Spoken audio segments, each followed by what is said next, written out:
The classroom smelled like disinfectant and burned coffee. Dr. Rowan Hale stood at the front with a curved needle in her hand and a strip of synthetic skin clipped to a board. Under the fluorescent lights, her fingers looked almost pale against the tan plastic, but they moved with calm precision. In, out, not. Each interrupted stitch sat exactly the same distance from the last, a neat little line marching across the wound. 20-something recruits watched from rows of metal desks. Some sat back with their arms crossed. A few leaned forward, notebooks already crowded with small block letters. One guy in the second row chewed his pen cap like it was the only thing keeping him awake. Rowan did not raise her voice. She just kept talking while she worked. In the field, you are not sewing a shirt, she said. You are buying time. Every stitch is a little piece of time where their body stays closed and their blood stays inside. There was a murmur of half-bored amusement. They were still thinking of this as training, not as something that might one day be the last reason someone got to see their family again. She finished the final knot and let the needle holder hang loose from the suture thread. The line of stitches was unremarkable and perfect. She snipped the ends clean. The door opened behind her without a knock. No one needed to turn to know who it was. The room straightened on instinct. Even the guy chewing his pen swallowed the plastic. Contractor Hale, a man's voice said. Rowan set the needle holder down beside the fake skin before she turned. Deputy Director Samuel Reddick stood in the doorway in a charcoal suit tablet tucked under his arm, his ID badge gleaming against his tie.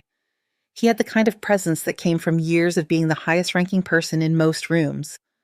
His expression was already set in something that looked polite but felt like a verdict.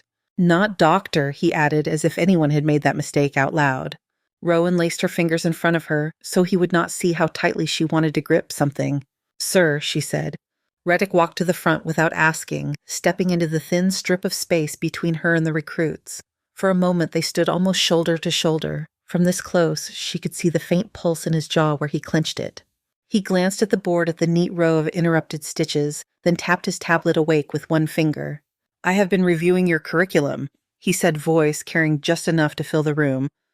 You are still teaching interrupted sutures for field closure. Yes, sir, Rowan said. She kept her tone neutral, professional.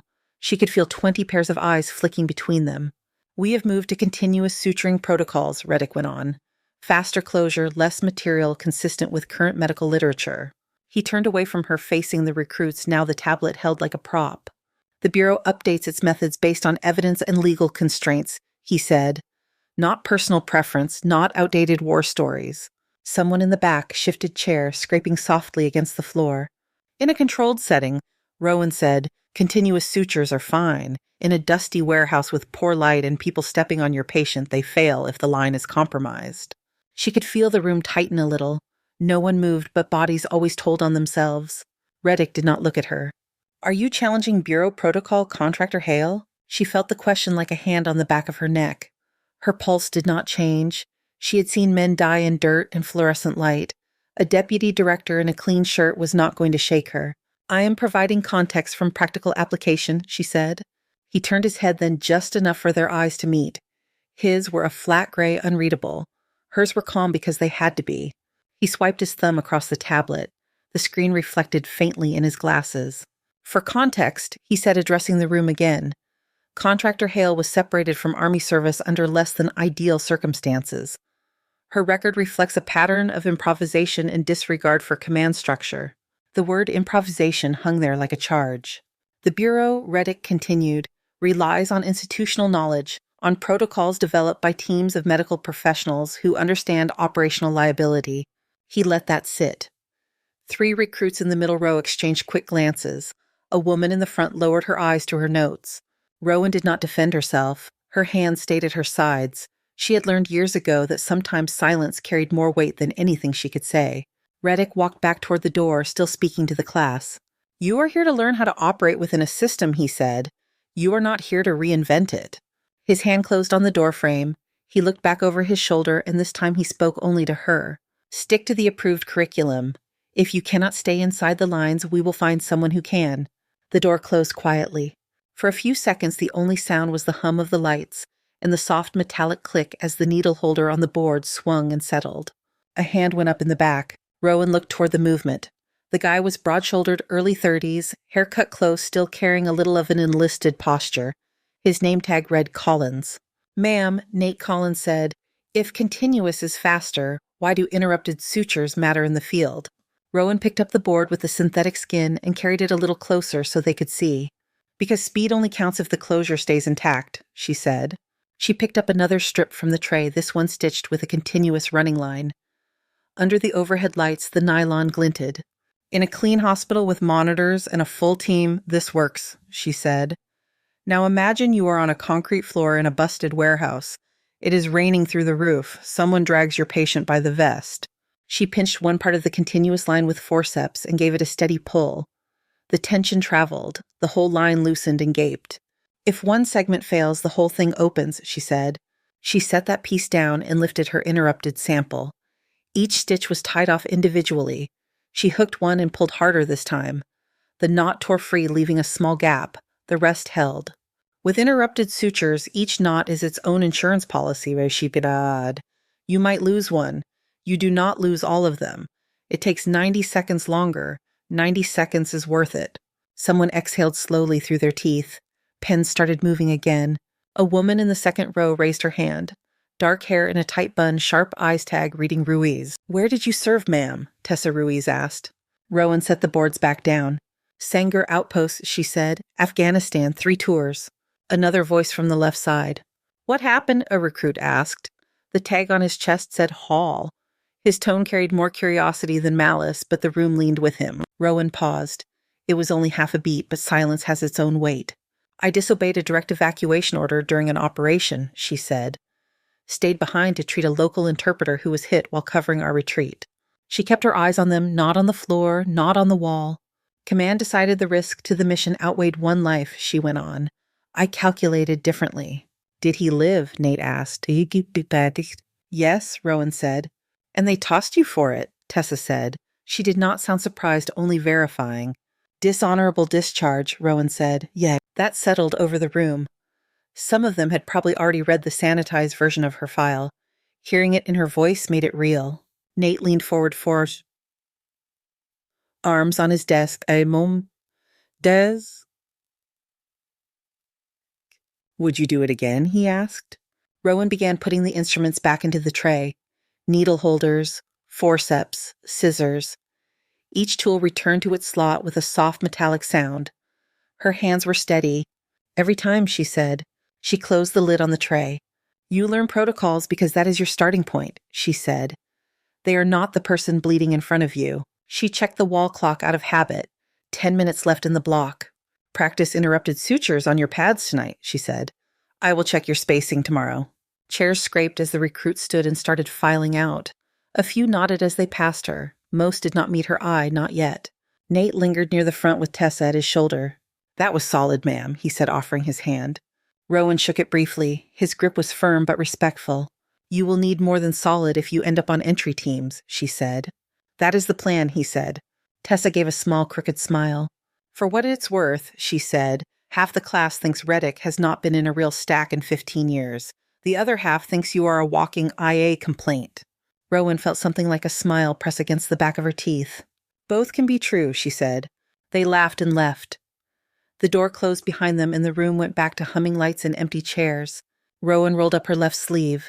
The air on her forearm felt cool after the heat trapped in the fabric. A small tattoo sat just below the bend of her elbow, a simple scroll with block letters that read RLTW. Below it, in smaller script, a single word in Dari, Zinda. Alive. She traced it once with her thumb. Habit, not ritual. Her phone buzzed on the desk. She wiped her hand on her pant leg and picked it up. Unknown number, Quantico area code. The text preview read, Reddick filed a formal complaint about your teaching methods. Need to talk. My office at 1600. The signature line had a name she already knew. Marianne Cole, MD Director Medical Programs, Federal Tactical Response Academy. Rowan checked the clock again. She had 40 minutes. She shut off the lights, let the door lock behind her, and walked into the hallway. The main corridor of the academy building was lined with framed photographs. Graduating classes in crisp shirts, their faces open in sure rows of them going back decades. She walked past group after group and did not slow down. At the far end, a frosted glass panel held black lettering, Medical Director. She knocked once lightly. Come in, Dr. Cole called. Rowan stepped into an office that smelled faintly of paper and citrus cleaner. A window looked out over the outdoor training grounds where tiny figures ran formations between concrete barriers. Marianne Cole sat behind a desk, crowded with files and one neatly placed coffee mug. Her hair was threaded with gray, pulled back at the nape of her neck. Reading glasses rested low on her nose as she studied a manila folder. "Close the door, please," she said. Rowan did. The click seemed louder than it should have. "Sit," Cole said. Rowan sat in the chair across from the desk, hands folded loosely in her lap. Cole took off her glasses and set them down on top of the folder. "Reddick sent a 3-page memo about you," she said. "He says you are undermining Bureau protocol, encouraging recruits to question command and operating outside your contract." Rowan waited. The trained part of her brain counted her own breaths. "Inhale for 4 hold, for 4 exhale, for 4. "I watched the feed from your class," Cole said, "and I talked to some of your trainees." She opened another file and flipped a few pages. "Colin says your field stuff is the first time this place has felt real," she said. "Ruiz says she finally understands tissue tension because of the way you showed it." She closed the file. "They also said you do not sugarcoat anything." Rowan met her eyes. "Is that a problem?" Rowan asked. "It is when you do it in front of Reddick," Cole said. She stood and walked to the window. Outside, a group of recruits in helmets were practicing bounding Overwatch, their movements small and precise from this height. "You made him look foolish," Cole said. "He's not going to forget that." "He chose his own words," Rowan said. "I just did my job." "This place is not a forward surgical unit," Cole said. "It is a federal academy. There are politics here." Rowan watched the side of Cole's face, the way her jaw tightened a little when she said politics. "I did not come here to make friends, Dr. Cole," Rowan said. "Then why did you come?" Cole asked. Rowan looked down at her hands. The calluses were softer than they had been in Afghanistan, but the faint lines of old scars still crossed her fingers. "I wanted to see if I could still do medicine without watching people die every week," she said. Cole was quiet for a moment. "Reddick has clout," she said at last. "I can push back on this complaint. If he escalates it to the director, I may not be able to shield you." "I'm not asking you to," Rowan said. "I know," Cole said. "That is part of the problem."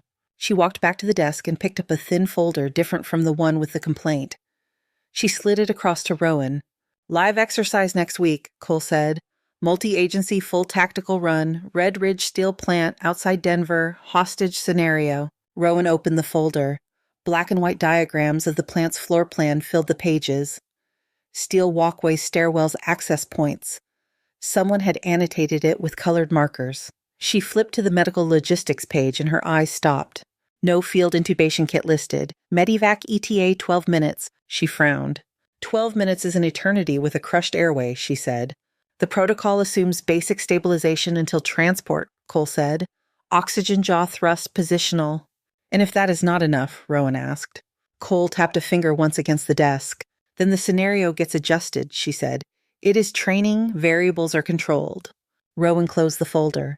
"Concrete does not care about scenarios," she said. Cole's mouth tightened, but she did not disagree. "You will be in the command truck as medical observer, you see." "Damn," Cole said. "That is already written into the op plan. You do not go into the structure. Reddick was explicit." Rowan looked back down at the map.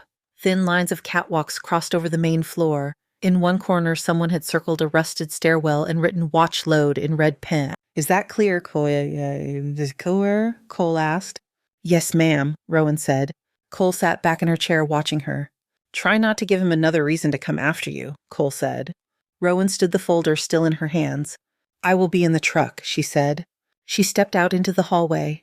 The light there felt colder than when she had walked in. She looked down at the diagram of the steel plant again, at the narrow lines of stairs and the blank spaces where air would rush in if anything gave way. In the margin, someone had written one more note in small letters. "Medivac 12 minutes." Rowan read it twice, then closed the folder and started back down the corridor toward the stairs. Rowan took the stairs instead of the elevator, the folder tucked under her arm. She could feel the thick paper edge pressing against her ribs through the fabric of her shirt, a quiet reminder of 12-minute promises. On the ground floor, the hallway opened into the main commons. Voices bounced off painted cinder block. Somewhere, a microwave beeped. The academy commissary sat off to the side, glass door propped open with a folded chair, the smell of cheap coffee and reheated food spilling into the corridor. She meant to walk past. Her plan was to go back to the classroom, lock the door, and lay the plant diagrams out flat, where she could stare at them without anyone watching her face. Doc, hey, Hale. Nate Collins stood from a corner table tray in hand. He had taken his jacket off and rolled his sleeves tattoos just visible along his forearms. Tessa Ruiz sat beside him with a paper cup, and Eric Park occupied the far chair, hunched over a pile of printed handouts. Rowan stopped at the doorway. "We will not keep you long," Nate said. "Couple of questions about Redridge if you have a minute." She did not want to talk about Redridge in a room this bright with people walking past, but she had opened her mouth and what came out was, "A minute." She crossed to their table. The plastic chair creaked as she sat. Eric slid a printed-out plan across the surface. Someone had highlighted the medevac line in fluorescent yellow. "These times," he said, "they account for everything going right. Clear air bird already in the sky, no other calls. And if there is a storm cell over Denver," Tessa added quietly, "or they are diverted." "Then 12 turns into 25, Eric said. Rowan scanned the highlighted section, even though she knew the wording already. "Your job out there is not to fix everything on the street," she said. "You stabilize and hand off." Nate nodded slowly. "Right," he said. "We get that. But say there is a crush injury to the neck, or thermal damage. Say basic airway tricks are not enough." He did not say the word cricothyrotomy. He did not have to. All three watched her with the same steady attention, like people standing at the edge of a drop and trying to see how far down it went. "In that case," Rowan said, "you have about 4 minutes of useful brain time before things start to shut down. Maybe 5 if they started with a good reserve." Tessa stared at the plan instead of at Rowan. "The protocol says head tilt, jaw, thrust, bag valve mask if available," Tessa said. "It does not say anything about cutting a hole in someone's throat." "No," Rowan said. Silence settled between the coffee cups and crumpled napkins. Behind them, the line at the counter moved, the soft hiss of the espresso machine, a small, steady sound. Nate leaned in, forearms on the table. "You know how to do it," he said. It was not a question. Rowan let her eyes drop to his hands. Thick fingers scar on one knuckle, a cheap plastic watch on his wrist. Hands that could break something by accident or thread a needle if someone took the time to show him how. She heard herself exhale. "Why are you asking me?" she said. "Because they did not teach it in MedBlock," Eric said. "Because the kit does not include the gear and the op plan pretends we will not need it. Because we trust you more than a paragraph in a protocol manual." Tessa did look up then. Her eyes were steady and dark. "If something goes wrong at Red Ridge," she said, "I would rather hear you in my head than Reddick." Rowan felt a familiar tension slide under her skin. It was not anger, not exactly. More like awareness, like an alarm had started beeping somewhere inside and she was deciding what to do about it. 6 in the morning, she said. "Medical training bay. Bring your kits. Do not sign into any system. Do not talk about it in the halls." Nate sat back, breath leaving him all at once. "Yes, ma'am," he said. Rowan stood. Her coffee had gone cold before she ever touched it. She left the commissary with the folder tighter under her arm and a new line drawn somewhere she could not see but felt all the same. The next morning, the sky over Aurora was a flat slate color, low clouds pressing down on the campus. The heating system in the training bay had not caught up yet. The air inside bit at exposed skin. Rowan unlocked the door at 5:45 and flicked on the lights.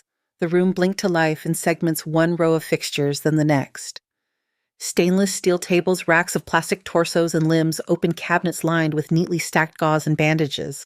She set her duffel on the nearest table and unzipped it. Inside foam blocks cradled a row of synthetic neck models, each molded with the subtle ridges of cartilage beneath artificial skin. By the time the wall clock read 5:58, footsteps sounded in the hall. Nate came in first, then Tessa, then Eric, then 3 more recruits, Rowan recognized only in passing from the earlier class. They were quiet in a way that had nothing to do with sleep. All wore academy sweats and boots, hair pulled back, faces bare. Rowan did not waste breath on a welcome. "Cricothyrotomy," she said. "Emergency surgical airway. You do it when they cannot breathe and you cannot intubate." She placed a neck model in front of each recruit. "You will have between 60 and 90 seconds before they lose the light," she said. "No second attempt, no redo. If you mess it up, they do not get a chance at the hospital." She stepped to the table closest to her. The neck felt cool and rubbery under her fingers. She placed her left hand on top, the pad of her thumb pressing gently. "Find your landmarks," she said. "Thyroid cartilage, cricothyroid membrane, cricoid cartilage." She moved her fingers in turn slow enough for them to see. "You do not find these with your eyes," she said. "You find them with your hands. In dirty water, in the back of a moving truck, in a stairwell while someone is screaming in your ear." Nate traced the model in front of him, brow furrowed. How do you know you're not about to stab the wrong thing? He asked. Practice, Rowan said. Repetition. The distance between these points becomes something you could draw with your eyes closed. She handed out plastic scalpels, the blades dull enough to be safe on synthetic material, but still capable of cutting. In the field, you use what you have, Shikaz, she said. Scalpel if you are lucky, knife if you are not. I once used a piece of broken bottle. Eric glanced up sharply. Afghanistan, he asked. Helmand, she said. Roadside bomb. The medic went down. The kid who took the brunt of it could not breathe through his face anymore. We did not have time to argue about scope of practice. She did not elaborate. She did not need to.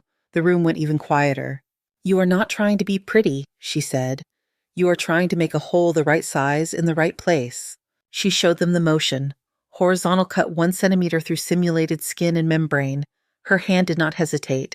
There was a soft tearing sound as the blade went through the final layer. She slid a hollow tube into the opening and secured it with tape. You then check for air, Bakash, she said. Hand on the chest cheek near their mouth. You listen and feel. If the chest moves, you are in. If it does not, and they are still fighting for air, you have seconds to figure out why. She stepped back. Do it, she said. I will time you. They started awkwardly. Plastic blades in shaky hands, fingers fumbling for invisible landmarks. Nate went first and cut a little too deep, the tip of the blade scraping the model. Tessa hit the right spot but took almost 2 minutes. One of the quieter recruits, Chen, froze with the scalpel hovering above the neck. Rowan stepped behind him and placed her hand lightly over his, guiding his fingers to the right ridge.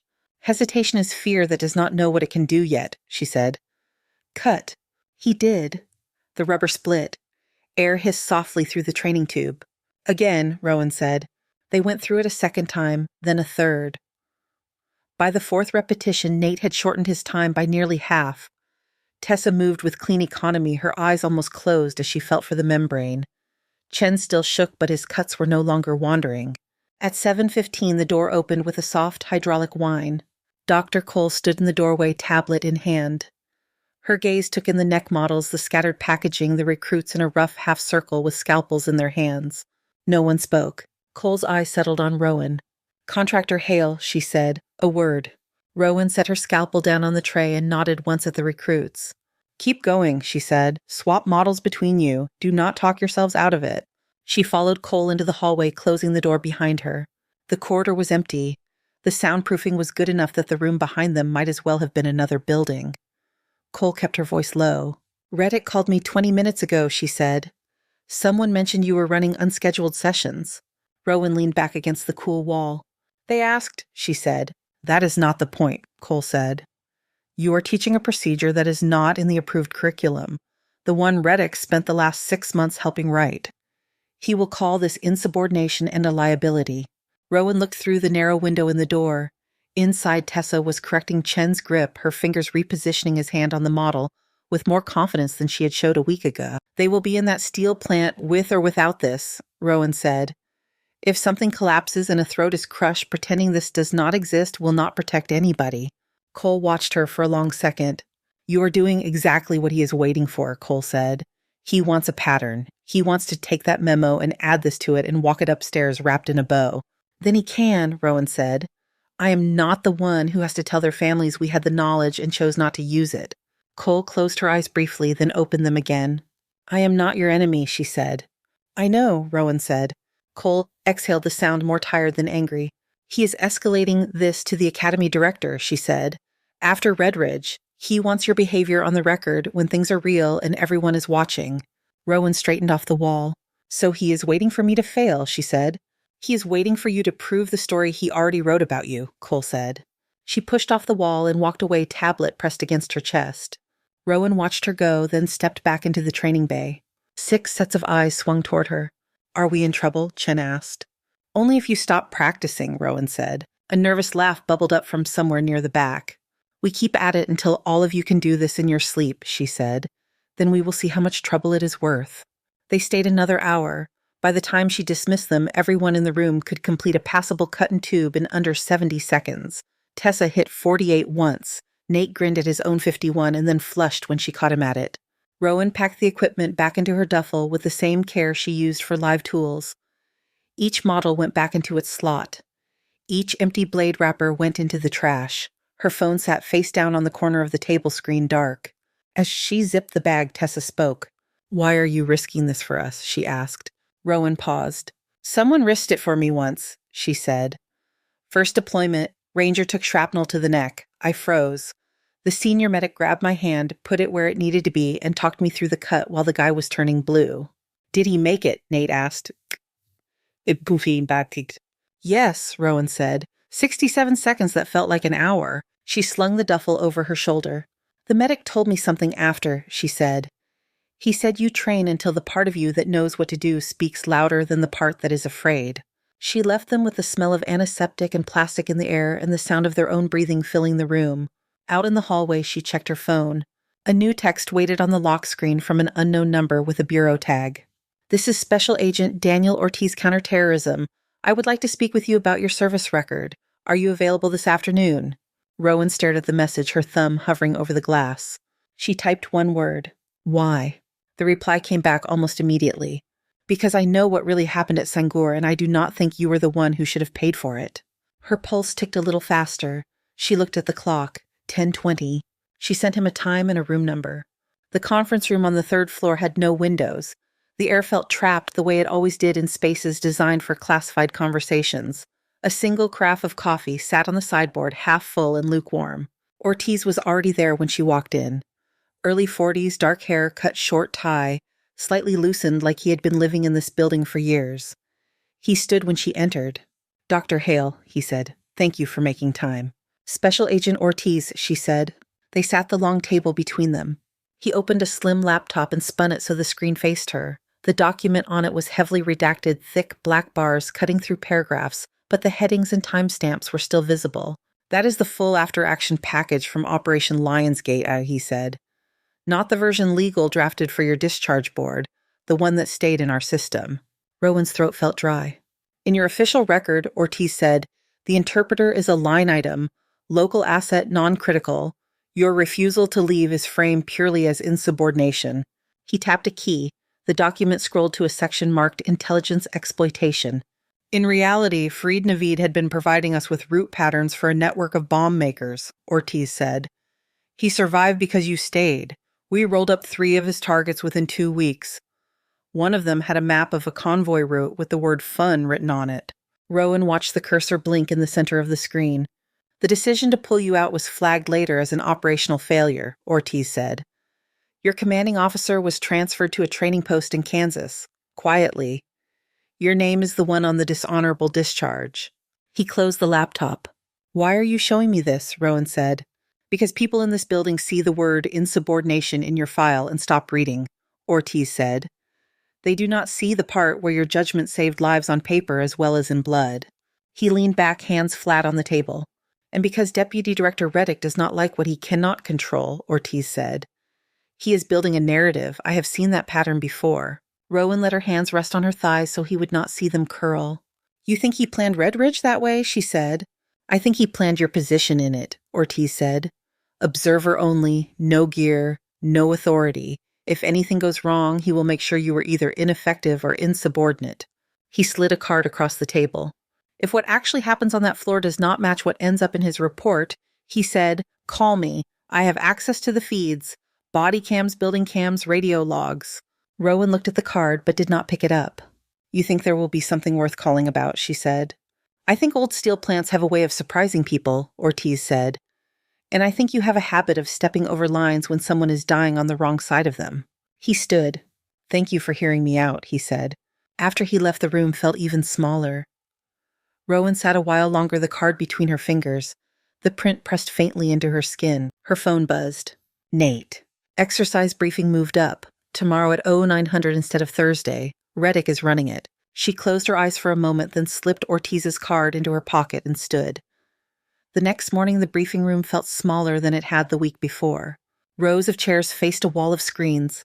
The largest display showed an overhead image of Red Ridge Steel Plant, a gray tangle of rusted roofs and broken skylights surrounded by snow-dusted scrub. Other screens held floor plans and personnel lists. The air smelled like dry marker and the faint wax of recently cleaned floors. Rowan took a seat near the back. She set a notepad on the fold-out arm but did not uncap her pen. Deputy Director Reddick stood at the front in shirt sleeves and tie jacket folded neatly over a chair. His tablet sat on the lectern, connected to the screens. He waited until the last late arrival took a seat before tapping the display. Red Ridge Live Exercise Method. Who said, simulated hostage rescue in a decommissioned steel plant 30 miles outside Denver. Full tactical deployment. Real weapons, live ammunition, blank loads for role players only. The main screen zoomed into the building's schematic white lines tracing hallways and stairwells. Alpha entry at the south loading bay, Reddick said. Bravo containment at the east door. Sniper overwatch on the ridge. Hostile contacts will be played by instructors. 2 hostages, second-story control room, far side of the main floor. He touched the tablet again. The diagram shifted to a medical logistics slide. Even from the back, Rowan recognized the same words she had read in Cole's office. Medical support, Reddick said. Medevac staged at Buckley. Estimated response time from call to wheels down 12 minutes. Ground transport as secondary option 18 to the trauma center. He looked up from the tablet and let his gaze move over the room. All medical contractors will remain at the command vehicle. Yes, he said. Their role is to monitor vitals from remote feeds and support post-exercise evaluation. They do not enter the structure without explicit authorization from tactical command. His eyes found Rowan. For a moment they held. No exceptions, he said. A murmur rolled across the room like wind through tall grass. Chairs creaked. Someone cleared their throat. Nate Collins raised his hand. Reddick's mouth thinned, but he nodded. Agent Collins, he said. Whoa. Yes, he said. If an agent inside takes a hit to the chest and starts losing their airway, Nate said, what exactly is the protocol while we wait for the bird from Buckley? Basic airway management and hemorrhage control, Reddick said. Head tilt, jaw thrust, nasopharyngeal adjuncts if available. You have been trained on those. And if the airway is structurally compromised, Nate said. He kept his tone level, but his hands were tightly laced together in his lap. If that does not work, Reddick did not look at Rowan when he answered. This is a controlled training environment, he said. We do not design exercises that require catastrophic medical interventions. Tessa lifted her hand. He hesitated, then pointed at her. Agent Ruiz. With respect, sir, Tessa said. Concrete stairs collapse in controlled environments, too. A small ripple of suppressed laughter moved through the room, then died. Reddick's jaw shifted. If there is an unforeseen medical escalation, he said, the exercise will be halted. Medevacs will land. You will stand down and allow trained flight medics to assume care. On the screen, the bullet points looked clean and unarguable. Rowan watched the back of Reddick's neck. A small pulse beat at the base of his skull just visible above his collar. Any other questions, he asked. No one raised a hand. Good, he said. Step off is at 0800 tomorrow. Staging area brief at 6:30. Make sure your gear is squared away. We do not need heroics. The last line hung there for a second. No one looked at Rowan, but she could feel the thought of it moving through the room. The briefing broke up into clusters of quiet talk. Papers rustled, boots thudded on the floor. Nate and Tessa waited near the aisle until Rowan passed. He boxed you out, Nate said under his breath. That is his job, Rowan said. Is it? Tessa asked. Rowan did not answer that. She did not trust the shape the words might take. If someone goes down and I'm 30 yards away in a truck, she said instead, it means you know what to do until someone with more tools gets there. Their faces told her that felt like a thin promise. After they walked off, Rowan stayed in her seat for another minute, listening to the faint echo of conversation fade down the hall. The day before the exercise passed in fragments. Gear checks, an updated weather report on the network monitor, a short-clipped conversation with Cole about transport routes and comms channels. The plant diagram stayed in Rowan's bag, the edges beginning to fray from handling. On the morning of the operation, she drove out to Red Ridge in convoy with 2 Academy vehicles. The sky over the foothills was the color of cold ash. The steel plant rose out of the scrub like a rusted ship run aground its broken windows' dark eyes. The staging area sat in a gravel lot south of the main structure. Command truck medic trailers, a line of the marked SUVs. The generators hummed, radios crackled. The air tasted like exhaust and the sharp bite of winter. Rowan pulled on a tactical vest marked medical in reflective letters across the back. Her badge hung at her chest. She carried her field kit to the command truck and climbed inside. The interior was cramped and warm. Racks of monitors lined one wall, each tuned to a different body camera. A larger central screen showed an overhead drone feed the plant framed like a diagram come to life. The radio console blinked with colored lights. Patterson sat on the narrow bench opposite the screens, a clipboard balanced on his knee. He looked up as she entered, his glasses crooked on his nose. "Morning," he said. "Morning," Rowan said. She set her kit in an open slot under the bench and sat. The headset felt heavier than it should as she pulled it on. "First time at one of these," Patterson said. "At this academy, Rowan said. He made a small approving sound. "They mostly go clean," he said. "Some scrapes, maybe a twisted ankle. Good for stress inoculation." Rowan watched a feed from Nate's camera as he checked his rifle and tugged at the straps on his plate carrier. The view tilted as he nodded at someone off screen, then steadied again. "Alpha Team comms check," a voice said in her headset. "Alpha 1 copy. Alpha 2 copy." Tessa's voice came through steady. "Bravo Team check. Bravo 1 copy." They finished weapons checks, radio checks, hand signals. The op lead talked them through routes one more time. Reddick's voice joined the traffic, calm and measured. "All units, this is command," and he said, "Exercise goes live on my mark." The drone feed showed Alpha moving into position at the south loading bay. Bravo circled toward the east side shadows breaking from the cover of concrete barriers. Rowan glanced at the digital clock taped above the screens. The numbers rolled to 0808. "Mark," Reddick said. Alpha flowed through the loading bay doors in a smooth stack angles of rifles and shoulders. Flashlights swept over old pallets and coiled chains. Dust motes turned in the beams. "Alpha 1 inside," Nate said. "Clear on 1. His body cam showed the ground floor. Rusted support beams, oil stains on the concrete, a stack of abandoned barrels that had once held something no one wanted to think about. "Bravo," said at east, came over the net. No movement outside. The first 10 minutes unfolded like a training video. Teams cleared rooms and hallways, voices low and controlled. Hostile role players shouted on cue and got taken down with paint rounds. Someone laughed once when a flashbang went off in the wrong corner and startled a stray pigeon into flight. Rowan watched Hartley's feed as he led Alpha toward a narrow metal stairwell heading up to the catwalk level. The steps were bare and rusted. A hand-painted sign on the wall nearby read, "Watch your step," in flaking black letters. Hartley's gloved hand slid along the railing as he climbed. The first noise was a high, sharp screech of metal. The next was a deep groan that Rowan felt in her chest more than heard in her ears. "Hold," Hartley said. On his camera, the world lurched. The stair treads dropped out of frame. The image spun in a wash of rust and concrete dust. The audio filled with shouts and the heavy crash of something massive hitting something else. The monitors in the truck flickered as cameras fought to stabilize. "Alpha report," Reddick snapped. Coughing came over the channel. A choking cloud on Nate's feed made the edges of his view hazy brown. He swept his camera left and right. "Alpha 2, Nate said, breath rough. "We had a collapse. Stairwell came out from under us." "Status," Reddick said.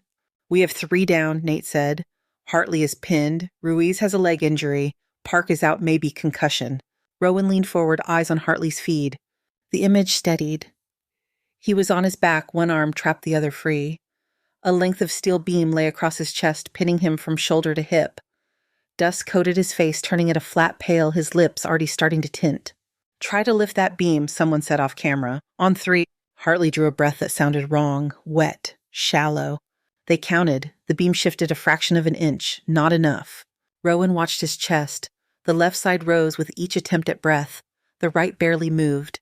The skin at his throat tugged inward. His words came out clipped. "Cannot," he said. "Get air." Rowan spoke before she knew she had decided to. "Command, this is medical," she said.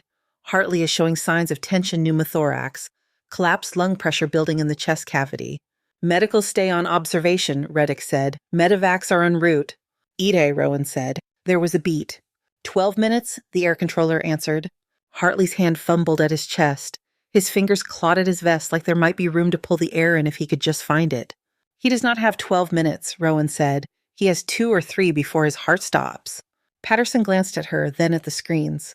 "They will handle it when they land," he said. "Needle decompression chest tube, standard." Hartley's lips had gone a dusky blue. His eyes were wider now, a little wild. "Alpha 2, Nate said from somewhere out of frame. "His breaths are shallow. Pulse is thready. He is not tracking." "Get him as stable as you can," Reddick said. "Oxygen, position him. Do not attempt invasive interventions. That is an order." Rowan took the headset off and let it hang around her neck. The room went muffled, only the faint buzz of the electronics and Patterson's pen scratching on his clipboard. She stood. "What are you doing?" Patterson asked. She did not answer him. She grabbed her field kit from under the bench and moved toward the door. Reddick was already outside on the gravel when she stepped down from the truck. His tie was gone, his shirt sleeves rolled to the forearms. The cold air had put color in his cheeks. "Get back in the truck, Hale," he said. "Agent Hartley is going into respiratory failure," Rowan said. "He has a tension tumo. If I do not decompress his chest, he dies." "Medevacs are 8 minutes out," Reddick said. "This is a training incident, not a war zone. We do not freelance." "He will be dead 6 minutes before they land," Rowan said. Her voice was calm. It had to be. Inside, she could feel the old training kicking in the mental clock she had learned to wind without thinking. 2 minutes to total collapse, she said. Another minute or two before his heart stops. That is if his heart is as healthy as his file says. "This operation has a chain of command," Reddick said. "You are not in it." On the radio, clipped to his vest, Hartley let out a sound that did not belong in anyone's lungs, a harsh, high-pitched choke. Tessa's voice came through tight and close to the edge. "His lips are purple," she said. "He is grabbing at his neck. Sir, please." Rowan shifted her kit in her hand. "If you want to write me up after this, you can," she said. "If you want to fire me, you can. If you keep me standing out here while you quote protocol at me and we watch him die on 6 different cameras, that is on you." Reddick stepped closer, close enough that she could see tiny flecks of dust on his collar. "This is my operation," he said. "You do not get to make that call." "I am not the one choking on my own blood on a catwalk," Rowan said. They stared at each other. The rotor thump of the inbound helicopter floated in from far away, still faint. On the radio, Hartley stopped making words. Only a soft gurgling came through. Somewhere in the yard, someone shouted for more supports, more hands. Reddick's jaw worked once. "If you go in there and you do anything beyond basic stabilization," he said, "your contract is terminated immediately. No review, no appeal." Rowan did not look away. "Move," she said. For a second, it seemed like he might hold his ground. Then he took half a step to the side. She was already moving. The gravel shifted under her boots. The weight of the kit bit into her shoulder. Inside the plant, the air was thicker. Dust hung in the beams of the entryway lights. Old oil and rust and the faint chemical tang of training smoke hit the back of her throat. "Alpha position," she called into her headset as she put it back on. "North side catwalk above main floor," Nate answered. His voice shook from effort. "Stairwell is gone. We are on what is left." Another stair on the east wall looked intact. Rowan headed for it at a run. Her boots clanged on the steps, the metal flexed but held. At the top, she cut across a short length of catwalk to where a cluster of bodies huddled around a collapsed section. The floor there had dropped in a shallow V. A twisted support beam lay angled across it. Hartley sat half-propped against the bent railing, the beam wedged over his rib cage. His face looked waxen under the grime. Sweat had cut pale tracks through the dust on his forehead. "Make room," Rowan said. They shifted aside. Nate backed up a step, chest heaving. Hartley's eyes found her and tried to focus. "Doc," he said. The word came out as a broken puff of air with almost no sound. Rowan dropped to her knees. She unbuckled his vest straps, with quick fingers peeled the plates away enough to expose his chest. The right side bulged subtly with each forced inhale. The left struggled to keep up. She set her palm flat against his sternum and felt the unequal rise. She pressed her fingers lightly along the line of his trachea and felt the shift off-center. "Tension pneumothorax," she said. "He needs decompression now." Her hands knew what to do. She snapped open her kit, found a 14-gauge needle with catheter, tore the wrapper with her teeth. The plastic crinkled loud in her ears. She palpated for the second intercostal space on the affected side. Fingers on the clavicle, 2 ribs down, mid-clavicular line. The skin there was slick with sweat and dust. "Big breath if you can," she said. Hartley tried. The attempt almost folded him in half. She pushed the needle in over the top of the rib, not under. Firm, steady pressure, the resistance of skin, the thin give of muscle. Then a sudden release into the chest cavity. A hiss of trapped air burst out around the hub. It was a small sound in the big, sick echo of the plant, but it was the sound she had been waiting for. Hartley gasped. This time the air went somewhere it could be used. His chest rose more evenly. The purple at the edges of his mouth began to soften back toward gray. She slid the catheter off the needle and left it in place, taping it down with quick strips from a roll in her kit. "Pulse," she said. Nate pressed 2 fingers to Hartley's neck. Stronger, he said. Still fast, but stronger. The helicopter noise was louder now, the chop of the blades more distinct. Get this beam off him, Rowan said. Careful. 2 agents took positions on either end. On her count, they lifted muscles straining.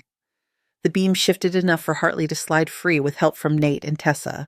He grunted as pressure left his chest, then winced as his back hit the iron grating. Pain is fine, Rowan said. Pain means your brain is still online. Talk to me. Name. Ben, he said. The word came out clearer. Hartley. Where are you? She asked. Red Ridge Steel, he said, breathing between each word. Catwalk. Too high for my taste. A small laugh rippled through the circle, a thin, shaky relief. Good, she said. You can be afraid of heights as long as you can say it in full sentences. The medevac team reached them 5 minutes later. 2 flight medics in green flight suits and helmets crouched at Hartley's side. Who placed the needle? One asked, eyes flicking to the catheter at Hartley's chest. I did, Rowan said. Rowan, son? He nodded. Textbook, yes, he said. You bought us some time. They packaged Hartley onto a backboard, checked. Tessa's legs shone a light briefly in Eric's pupils. Then they maneuvered Hartley and Tessa back across the catwalk toward the more stable stairs, calling out their steps. Rowan watched until they disappeared down the metal run. Her own breath felt steady. Her hands had a light tremor now that the task was over a delayed echo. She curled them briefly into fists, then let them go. We will get you to the medic truck, she said to Eric. You do not sleep until someone with a license tells you to. He gave a weak thumbs up. Back in the yard, the helicopter lifted off in a wash of wind and grit. The rotor wash tugged at Rowan's vest. She raised an arm to shield her eyes until the aircraft banked away. Reddick waited near the command truck. Patterson stood a few steps behind him, expression careful. Rowan took her headset off completely and let it hang around her neck. The noise from the yard faded enough that she could hear the crunch of her own footsteps on the gravel. Reddick's face was pale except for 2 bright spots of color high along his cheekbones. You disobeyed a direct order, he said. I saved an agent's life, Rowan said. You compromised operational integrity, Gyo, he said. You left your assigned position. You entered an active site without clearance. You performed an invasive procedure outside your authorized scope. Rowan set the kit down at her feet. Ben Hartley had a tension pneumothorax, she said. His lung collapsed. Pressure was building against his heart. Medevac landed 6 minutes after I decompressed his chest. That is 6 minutes he did not have. Reddick's expression did not change. You are not the one who gets to decide that calculus, he said. Somebody had to, she said. The yard had gone quieter. Nearby conversations had stuttered and thinned. People were watching without obviously watching. Patterson shifted as if he might speak, then did not. Reddick held out his hand. Your credentials, he said. Contractor status is terminated, effective immediately. Rowan reached up and unclipped her badge. The plastic felt warm from her body heat. She set it in his palm. He closed his fingers around it. You will be escorted off Academy grounds once we return, he said. She met his eyes. Ben walks out of a hospital because someone cut through their fear and did what needed to be done, she said. If that is incompatible with your idea of this place, that is your choice. She picked up her kit and turned away. On her way to the parking area, she passed Nate and Tessa. They stood together near a stack of gear crates, faces drawn close, still dusted in the fine powder from the collapse. Ma'am, Nate said. She slowed. How is he? Tessa asked. Breathing, Rowan said. He knew his name when they took him up. That is as much as anyone gets today. They looked like they wanted to say more. They did not. Rowan reached her truck, tossed the kit onto the passenger seat, and climbed in. The engine turned over on the first try. Gravel crunched under the tires as she pulled out. In the side mirror, the steel plant shrank, then slid out of view. In the command truck, long after she had left the lot, the monitor still cycled through recorded feeds. On one of the screens frozen in a paused frame, a gloved hand held a needle at just the right angle above a dirt-streaked chest. The bright green timestamp marking the 43 seconds that had changed everything for one man on a broken catwalk. The first night, Rowan slept only in pieces. She woke with the shape of the catwalk still behind her eyes, the beam across Hartley's chest, the feeling of the needle going through artificial skin that was not artificial this time. The numbers on the bedside clock kept finding their way to her attention. 2:14, 3:06, 4:21. By morning she gave up. Her apartment in Aurora was small and functional. One couch, one table, a bed, a narrow galley kitchen. A moving box sat half unpacked in the corner, a duffel slumped open beside it like it had given up spilling its contents. She ran. The cold hit her lungs as she stepped outside the air sharp with frost. Her breath smoked in front of her as she fell into a steady pace along the sidewalk. Her feet knew the loop by now, past the dark windows of a closed laundromat, a park with bare trees, a strip mall waking up one fluorescent rectangle at a time. She ran until the tightness in her chest shifted from something heavy to something clean. When she came back, the sky had lightened from black to the first thin blue. The phone on her kitchen counter showed 3 missed calls from unknown numbers and 1 voicemail icon. She set its screen down and made coffee. The smell filled the space without touching the knot in her stomach. The second day looked much like the first. She moved between the couch and the window and the kitchen, not settling anywhere. She opened the Red Ridge folder, closed it, opened it again. The diagrams were already memorized. Lines of catwalks, the circle around the bad stairwell. She did not listen to the voicemail. On the morning of the 3rd day, her phone rang, before the sun had fully cleared the horizon. She almost let it go. At the last ring, she picked up. Hale. Dr. Hale, this is Marianne Cole. Cole's voice was brisk, but there was a roughness under it, as if she had spent the last 2 days on the phone. I know you have no formal obligation to answer bureau calls right now, Cole said, but I need you to listen. Rowan leaned her hip against the edge of the counter. I am listening, she said. Director Monroe has suspended your termination, Cole said. She has called for a formal review of the incident at Red Ridge. She wants you on site for that review. Rowan let the information land in stages. Suspended, review, wants you. I have been fired, she said. Reddick took my credentials out of my hand. Elaine is the one who signs the contracts, Cole said. Samuel is not. There was paper rustling on the other end of the line. Special Agent Ortiz submitted a report with supporting body cam footage and independent medical opinions, Cole said. The director viewed it yesterday. She has questions. Rowan looked at the clock over her stove. 7:12. When? She said. 10:00, Cole said. Administration Building, 4th floor, conference room 3. The call ended with a soft click. Rowan stood for a few seconds with the phone still in her hand. The coffee machine gurgled behind her, finishing its cycle. The smell rose around her. She showered, dressed in the only clean shirt and blazer that still felt like they fit this version of her life, and drove back toward the academy. The highway slipped by under her gray lanes and white dashes stretching into foothills dark with trees. Security at the main gate checked her ID, cross-referenced a list, and handed her a visitor badge. Clip that where they can see it, the guard said. 4th floor is open to you. The elevator ride up felt longer than it was. On the 4th floor, the carpet was thicker, the lighting softer. Framed photographs here were not of recruits in formation, but of handshakes and ceremonies, plaques, and awards. Cole waited outside a set of double doors, a folder tucked under one arm. How is Hartley? Were the first words out of Rowan's mouth.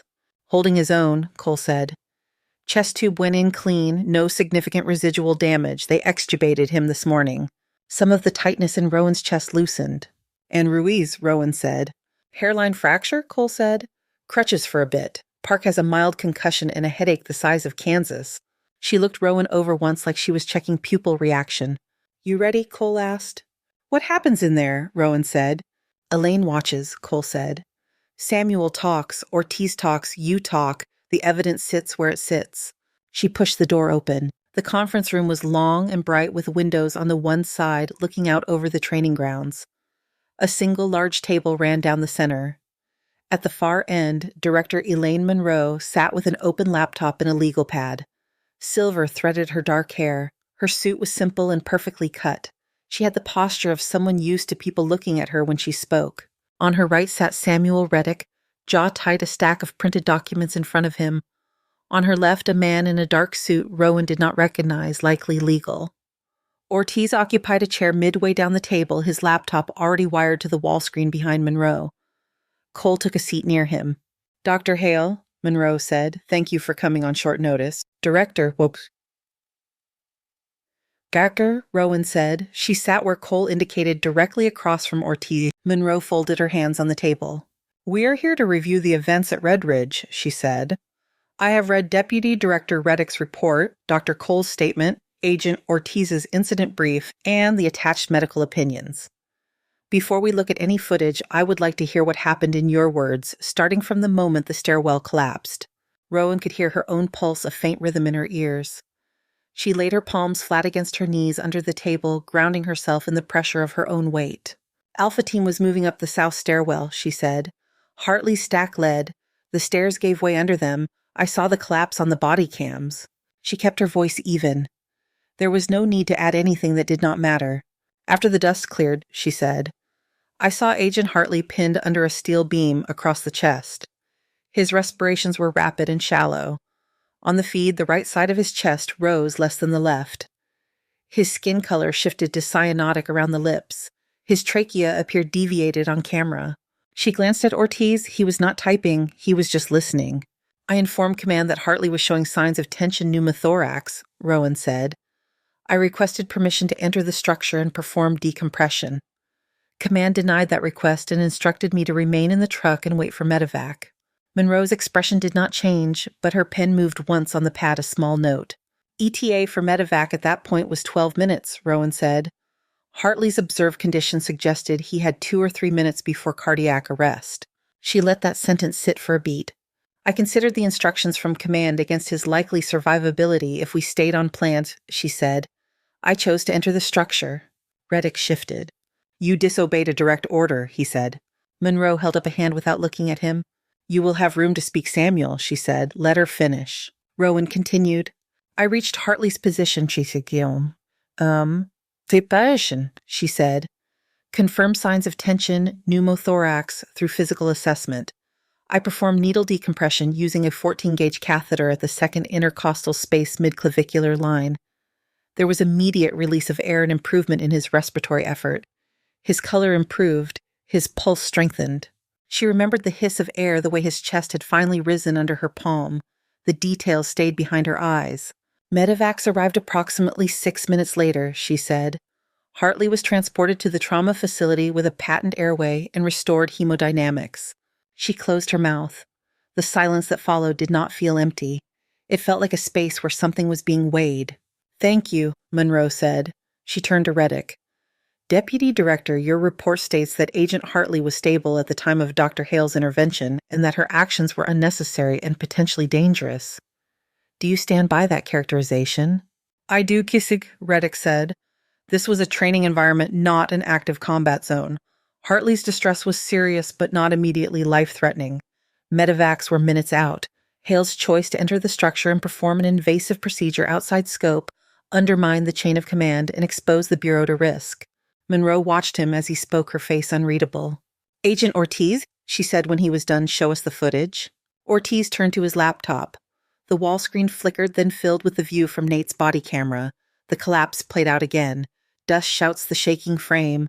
Hartley pinned beam across his chest, his mouth working for air that did not land. The audio in the room belonged to that moment now. The faint building noise dropped away. Rowan watched Tessa's gloved hand touch Hartley's shoulder. She heard her own voice on the recording. Command, this is medical. Hartley is showing signs of tension pneumothorax. The camera angle shifted between feeds. From Nate's point of view, from Hartley's from the fixed lens, mounted high on a support column, each angle showed the same thing. Skin changing color, chest rising unevenly, small muscles at the neck straining with each effort to pull in air. The footage cut to Rowan running up the intact stairwell. The view from her helmet cam was steady despite the climb, the metal clang of her boots echoing in the audio. Ortiz let it run without commentary. They watched her drop beside Hartley, hands moving without hesitation. Vest straps, shirt, palpation, the needle entering the chest, the hiss clear even over the calm static, Hartley's first real inhale after. On the recording, one of the flight medics said, "Whoever did this bought us some time." Ortiz paused the video. 3 seconds ticked by. I had the Red Ridge footage reviewed by 3 independent trauma surgeons, Ortiz said. They all agree that Agent Hartley met clinical criteria for tension pneumothorax. They agree that absent immediate decompression, he was minutes away from cardiac arrest. They agree that medevac unlikely would have arrived in time for successful resuscitation. He tapped a key. The screen split, showing short written statements from each doctor, names and credentials visible. Monroe read, eyes moving quickly. Deputy Director, she said after a moment, do you dispute these assessments? I dispute the idea that a contractor with a history of insubordination should be making unilateral decisions in the middle of a live operation, Reddick said. We have protocols for a reason. If every medical support officer starts cutting into people the way they see fit, we no longer have a chain of command, we have chaos. He looked at Rowan.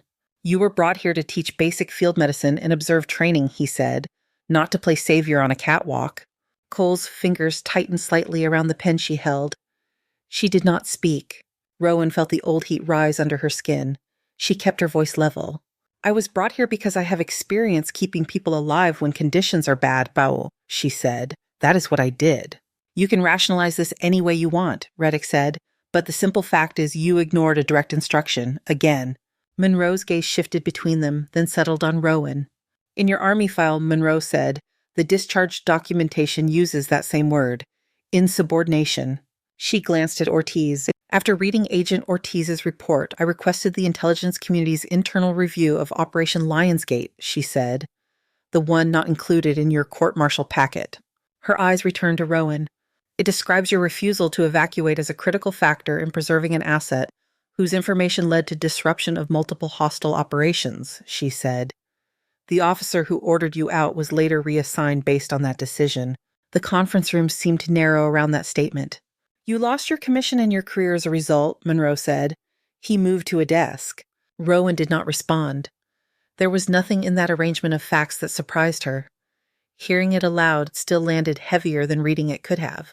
Monroe shifted her attention back to Reddick. At Red Ridge, your report minimized the severity of Agent Hartley's condition and framed Dr. Hale's intervention as grandstanding, she said. The footage and the medical opinions suggest otherwise. Reddick sat straighter. I framed it in the context of policy, he said.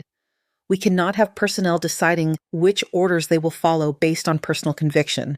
Personal conviction, Monroe said, or professional assessment. Reddick did not answer. Cole spoke for the first time. Elaine, she said, if we had left Hartley on that floor and waited for the helicopter, we would be having a different conversation today. The legal counsel cleared his throat softly. For the record, he said, liability exposure is higher when an organization is found to have had the means and knowledge to prevent a death and failed to act than when trained personnel act within their competence to preserve life, even if that action deviates from protocol. Monroe let that hang in the air. Dr. Hale, she said, do you believe you acted within your competence? Yes, Rowan said. Do you believe a medic in your position with your training would have been negligent to wait? Rowan thought of the way Hartley had looked, the color sliding out of his face, the feel of his chest under her hand. Yes, she said. Monroe nodded once. Your termination is rescinded, she said. Effective immediately, the prior dismissal from contract will be struck and replaced with a notation of pending review resolved in your favor. She tapped the pen against her notepad, once a small sound. I am not interested in punishing people for saving my agents, she said. I am interested in making sure more of them come home breathing. She turned slightly toward Cole. Dr. Cole and I have discussed the current state of our tactical medicine training, she said. Red Ridge made it clear there are gaps between what is on paper and what the field demands. Her gaze returned to Rowan. I am offering you a permanent position as head of tactical medicine at this academy, she said. You will design and implement a revised curriculum for field medical training. You will report to Dr. Cole for clinical oversight and to me for program outcomes. Deputy Director Reddick will not have veto power over your course content. Reddick's head came up. This is a mistake, he said. You are rewarding disrespect for the chain of command. I am recognizing effective action under pressure, Monroe said. Her tone had not changed, but it carried an edge now. You are free to note your objection in writing, she said. I will attach it to the file. The legal counsel made a quick scribble on his pad. Rowan sat very still. The words head of tactical medicine felt unreal in the air between them. You would have authority to adjust training scenarios and medical contingencies, Monroe said. You would have access to simulation facilities and budget input for equipment that supports the protocols you teach. Cole's mouth curved just slightly. You have 48 hours to decide, Ureste, Monroe said. Agent Ortiz will send you the formal offer. She closed her laptop. The gesture signaled the end of the official part of the meeting more clearly than any gavel. One more thing, she said. I visited Hartley this morning. He is aware of what happened on that catwalk. He asked me to tell you he is glad you did not listen. Something in Rowan's chest shifted at that. Not release exactly. Something more like a knot loosening one loop. Monroe stood, so did the others. Reddick gathered his papers with sharp movements, the edges snapping together. He did not look at Rowan as he left. Cole came around the table, folder still in hand. I told you not to give him ammunition, she said. I did not, Rowan said. I gave him evidence. Cole snorted softly. Take the 48 hours, she said. Sign it sooner if your fingers cannot wait. When they were gone, the room felt larger again. The windows showed the training grounds where small figures moved through obstacle courses, the lines they ran tracing paths someone had drawn years before. Ortiz disconnected his laptop and slid it into his bag. He lingered by the table instead of leaving immediately. You all right? He asked. Rowan looked at the spot on the wall where Hartley's frozen image had been a few minutes earlier. I expected to walk in here and hear why I was done, she said. You still can't, Ortiz said. You just have to say no. He tapped the folder in front of her. You will not, he added. You sound very sure, she said. I have watched enough people fold to recognize the ones who do not, he said. He pulled a separate envelope from his bag and set it beside the folder. These are copies of the trauma surgeon's opinions, he said, and the internal review from Lionsgate for your records. She rested her hand on the paper. It crackled faintly under her palm. Thank you, she said. You did the thing the system hired you to do, he said. The fact that it took a near miss and a lot of video to admit it is their problem. He straightened. Whatever you decide about the offer, he said, if you ever need the footage again, you know where to find me. He left her there with the folder, the envelope, and the echo of Hartley's ragged breath turning into something steadier in her memory. The clock on the wall read 11:17. The numbers changed to 11:18 while she sat and watched the light move across the floor. That afternoon, alone in her apartment, she read through the offer line by line. Job title. Duties. Chain of reporting. Salary that made her blink. A paragraph about academic freedom within operational parameters. A note at the bottom with Monroe's initials and a handwritten addition that said simply, build what we actually need. The envelope from Ortiz lay open beside it. The words on the pages inside were clinical, precise, and personal. They described her decisions in terms of outcomes, percentages, probabilities. They did not mention the smell of dust or the sound of a man trying to breathe through a chest full of air that had nowhere to go. She signed the last page of the offer with a simple stroke of her pen. Her hand did not shake. The next morning, she walked down a different hallway at the academy. The sign on the frosted glass door read Tactical Medicine Unit. Underneath in smaller letters, Dr. Rowan Hale. The office inside was small. A desk, 2 chairs, an empty bookshelf, a window that looked out toward the medical training bay. On the desk sat a stack of existing curriculum binders and a key ring with tags she did not recognize yet. She set her bag down, stood for a moment without moving, and then opened the top binder. Half an hour later, a knock sounded at the doorframe. Nate leaned in one hand on the jamb. Tessa stood just behind him, shoulder to the wall. We heard, Nate said. Rowan rapped her knuckles once on the binder. Word travels fast, she said. We wanted to know if you were taking students, Tessa said. We already did that experiment, Rowan said. You survived. Nate shifted his weight. Not just us, he said. Park Chen, a couple of the others. They want in if you are building something new. Rowan took them in. The way they held themselves had changed. There were still traces of rawness of youth, but something about their posture said they knew more now about where the line between training and real stood. Bring them, she said. Tomorrow, 0600. The drills get harder from here. They both smiled, brief and real. Yes, ma'am, Nate said. After they left, she turned back to the binder. Pages of text described standard responses to scenarios that did not always match the way bones and flesh behaved under stress. She reached for a pen and drew a line through a paragraph that listed medevac as the primary intervention for compromised airways. Beside it, she wrote 3 words in small block letters. Teach them this. Outside on the training grounds, a whistle blew. A group of recruits started to run feet, hitting the track in a rhythm that sounded like a clock counting off seconds. Snow was melting in streaks along the edge of the academy track when Rowan stepped into the boardroom again.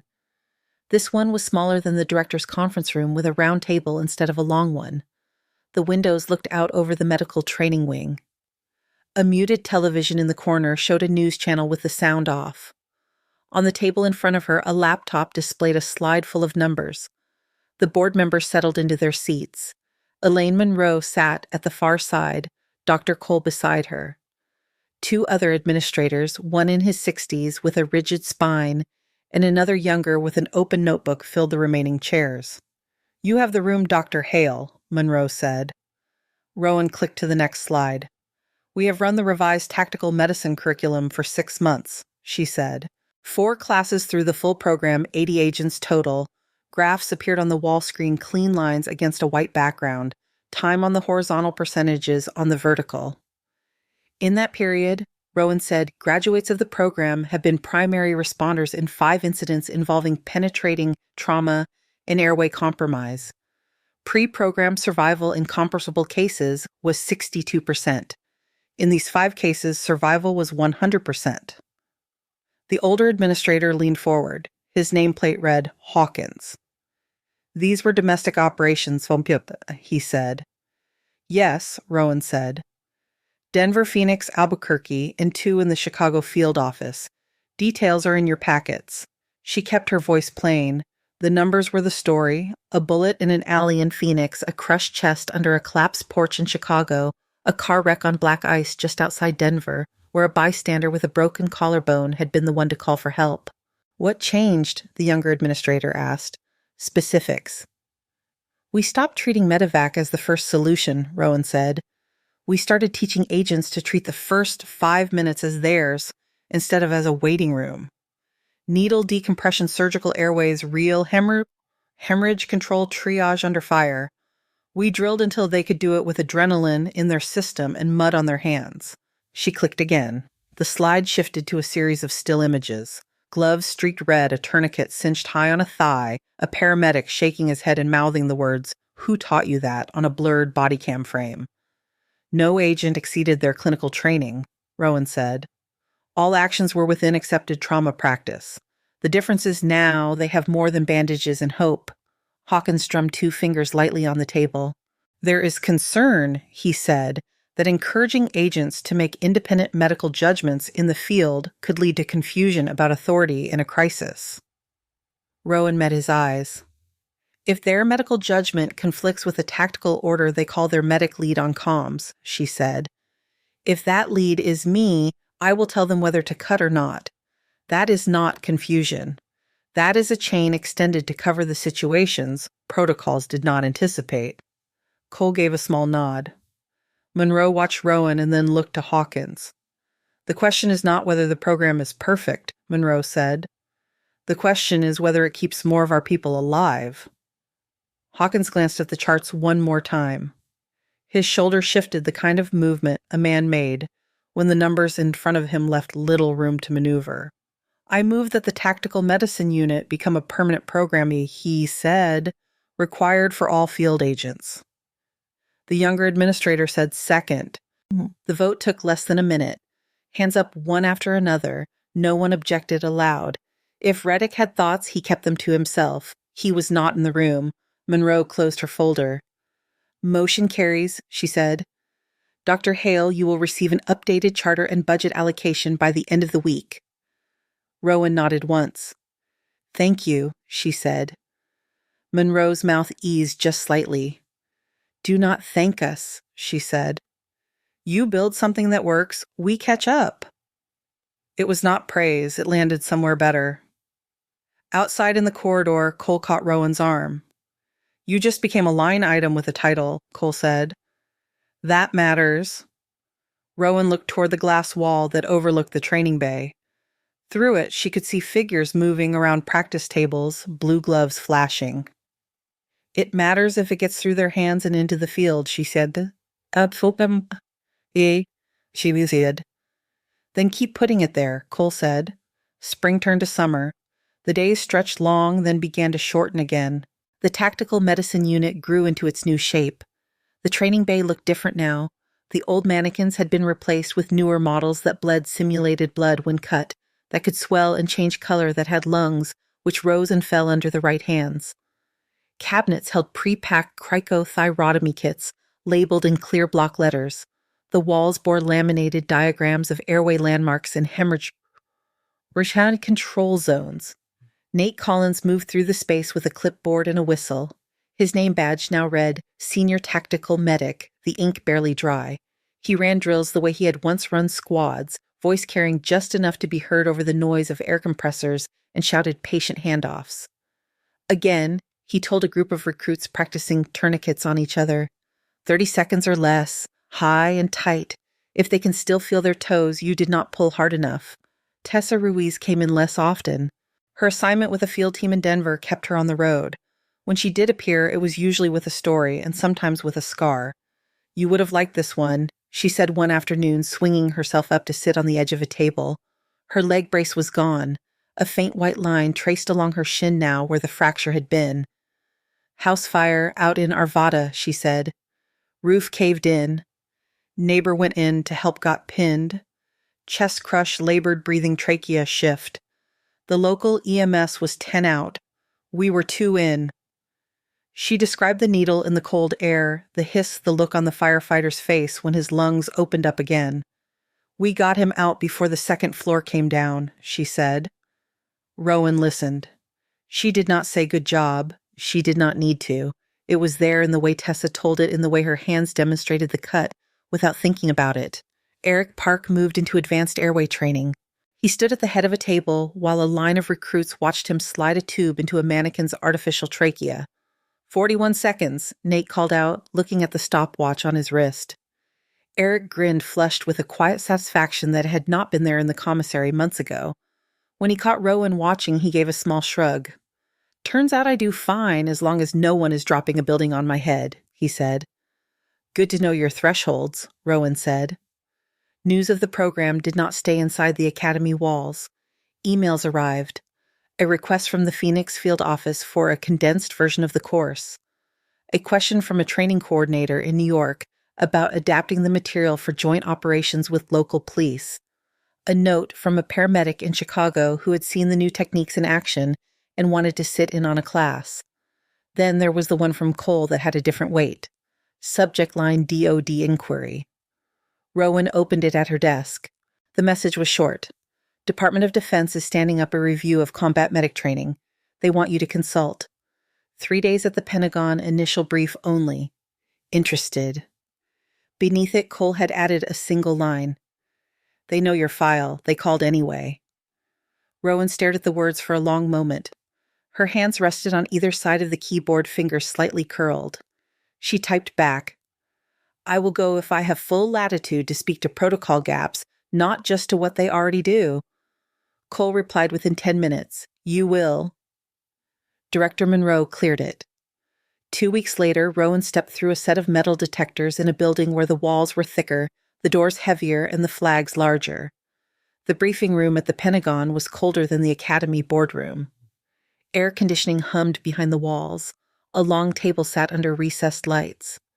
Uniformed officers filled the chairs, rows of ribbons on their chests, rank pins catching the light. A projector cast her slides onto the front wall. "Good morning," she said. Some of the faces looking back at her were young, some deeply lined. Not all were Army. Navy and Air Force uniforms stood out in the line. "Our data at the Academy shows that when we train field personnel to manage critical airways and hemorrhage in the first 5 minutes, survival improves," she said. "Your own trauma registry suggests similar potential if you push more autonomy forward." She clicked to a slide that charted battlefield thoracic mortality over 15 years. Despite advances in surgical care and evacuation, she said mortality from chest injuries plateaued. Colored lines flattened across the graph. "Part of that is physics," she said. "Part is training." A colonel in the front row lifted his hand. "Dr. Hale," he said, "these protocols you are suggesting would empower combat medics and even some line personnel to perform invasive procedures on their own authority." He had a short, precise haircut and a stack of service stripes. His name tape read K-Line. "That raises questions about scope of practice and liability," she said. Rowan nodded. "It does," she said. "It also raises survival by, in our observed sample, 18%. She let that number stand. "We are not talking about untrained improvisation," she said. "We are talking about rigorous training, clear indications, and defined stop points. You are already asking these people to decide whether someone lives or dies based on where they put a tourniquet. This is the same logic applied to the chest and neck." Another officer, a Navy commander with sharp eyes, spoke up. "Your service record includes a dishonorable discharge," he said. "How did you come to be in charge of a federal training program with that on your file?" The question did not surprise her. It still landed with a specific weight in the quiet room. "I refused to evacuate during an operation in Afghanistan," she said. Ashul said. My team had orders to pull out. A local interpreter, Fareed Navid, had been hit while covering our retreat. I stayed operated and kept him alive long enough for extraction. She kept her voice even as she said his name. Internal review later concluded that his intelligence network yielded information that prevented an attack on a convoy and led to the capture of 3 high-value targets, she said. The officer who ordered the evacuation was reassigned. I received the discharge. She did not add anything else. The silence that followed did not ask for it. You do not have to take my word for the value of these protocols, she said. You have your own cases, your own dead, your own near misses. Train your people to act in that space or continue to let that window close empty. The briefing continued. Some questions were skeptical, some pragmatic. A few were quietly supportive. When it ended, a cluster of officers approached her at the front of the room. Klein was the first. We will need to adjust policies, he said. But there is sense in what you are showing us. The Navy commander waited until the others had drifted away. I read the unredacted review of Lionsgate, he said. Someone should have said out loud long before now that what happened to you was a misallocation of consequences. Rowan shrugged one shoulder. I'm not here to fix that, she said. I am here because there are people still out there with chest tubes in their hands and no training. Both can be true, he said. In the hallway outside, Ortiz stood with 2 cups of coffee, one in each hand, leaning against a wall under a framed photograph of a carrier group. Thought you might want one that does not taste like it was brewed from shoe leather, he said. She took the nearer cup. How did you get on this side of the river? She asked. Interagency task force meeting, he said. Terrorism, joint operations, the usual cheerful subjects. They walked along the corridor together. The floors gleamed. The air smelled faintly of wax and old paper. Word from Monroe is that a Senate subcommittee wants you to testify next month, he said.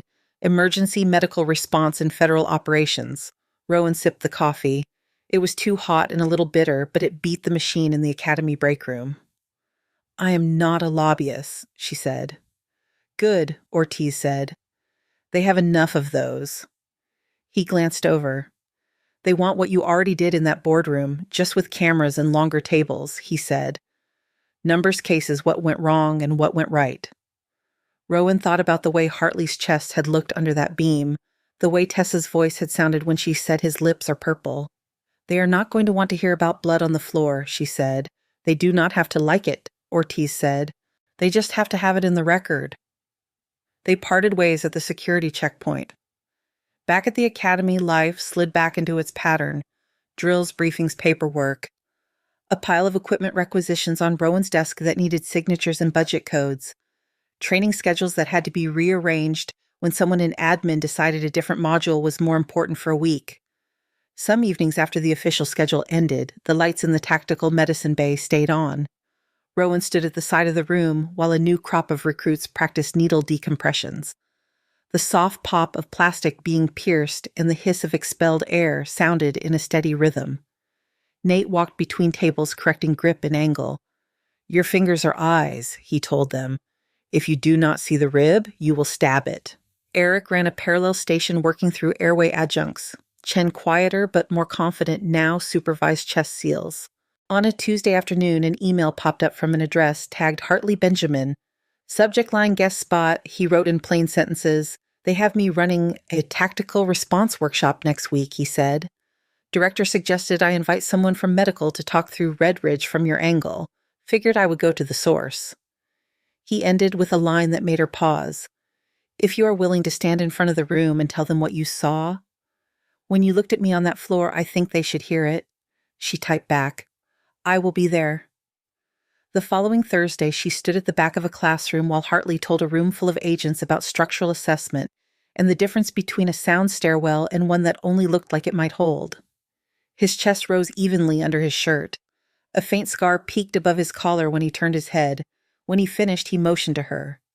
Most of you know Dr. Hale, he said.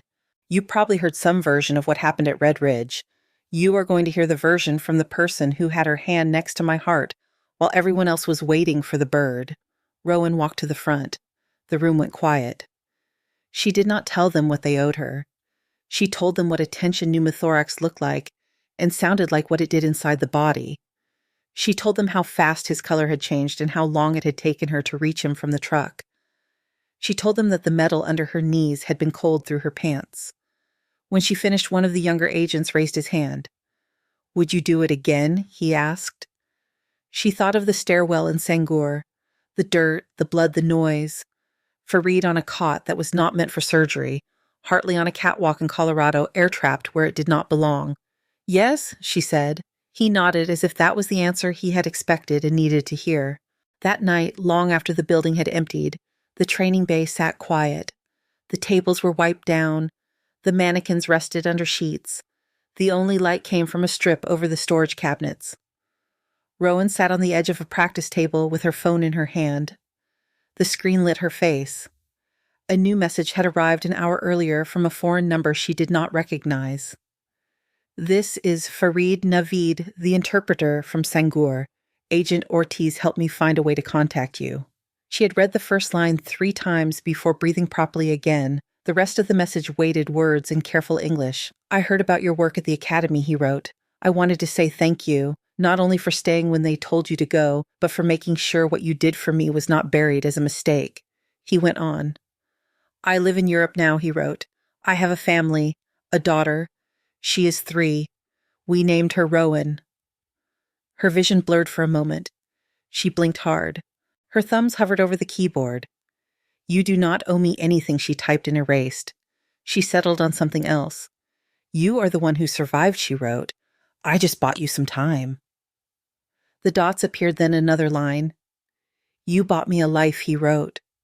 She let the phone go dark and sat there, the cool of the table seeping through her pants. The hum of the fluorescent strip overhead filled the room.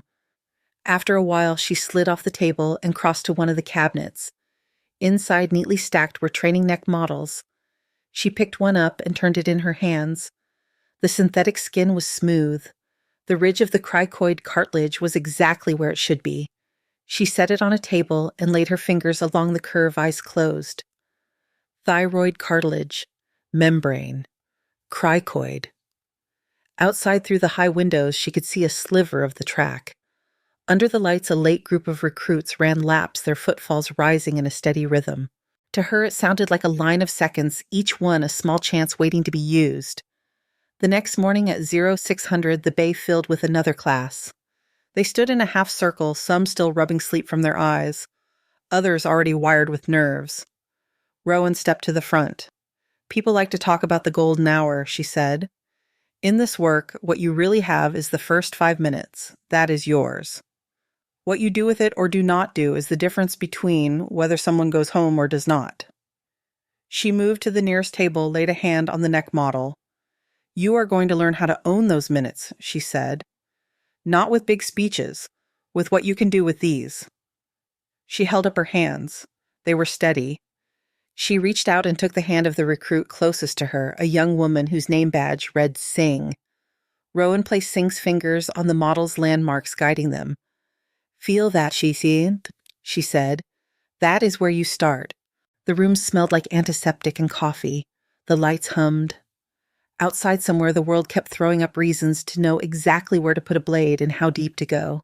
Inside, under her hands and theirs, the knowledge passed along in small, precise movements, one line at a time. Thank you so much for listening to today's story. If this story resonated with you or made you reflect, I'd love to hear your thoughts, so feel free to share them in the comments below.